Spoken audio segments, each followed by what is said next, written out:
So இந்த வீடியோவில் என்ன பார்க்க போகிறோன்னா காற்றடிக்கிற மேனுவல் பம்பு தான் பார்க்க போகிறோம். 2 வீலர் அண்ட் 4 வீலருக்கு ரெண்டுத்தையுமே வச்சுக்கலாம். ஸோ இது வந்து மீஷோவில் தான் இந்த ப்ராடக்ட் வாங்குது. இது எப்படி ஒர்க் ஆகுதுன்ட்டு செக் பண்ணிக்கலாம் கைஸ். வாங்க.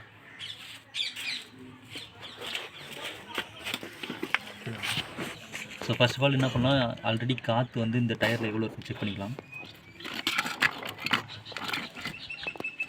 அதுக்கு நேராக வச்சுட்டு இன்சர்ட் பண்ணியாச்சு. ஸோ இதிலே வந்து பார்த்தோம்னா ப்ரெஷரோட கேஜி கொடுத்துருக்காங்க. இதில் எவ்வளோ ப்ரெஷர் இருக்குதுன்றது மெஷர் பண்ணியிருக்காங்க. இதில் நம்ம பார்த்துக்கலாம். ஸோ இதில் வந்து பார்த்தோம்னா 34, 32, 34, 36, 36 இருக்குது இப்போ ஏர் ப்ரெஷரு.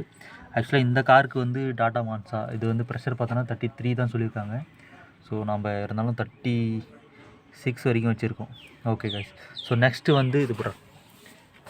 நார்மலாக இந்த பம்பு வந்து எத்தனை முறை ப்ரெஸ் பண்ணோம் அப்படின்னா இந்த 32 இந்த 36 வரைக்கும் ஏர் ப்ரெஷர் ஆகுதுன்ட்டு செக் பண்ணணும்.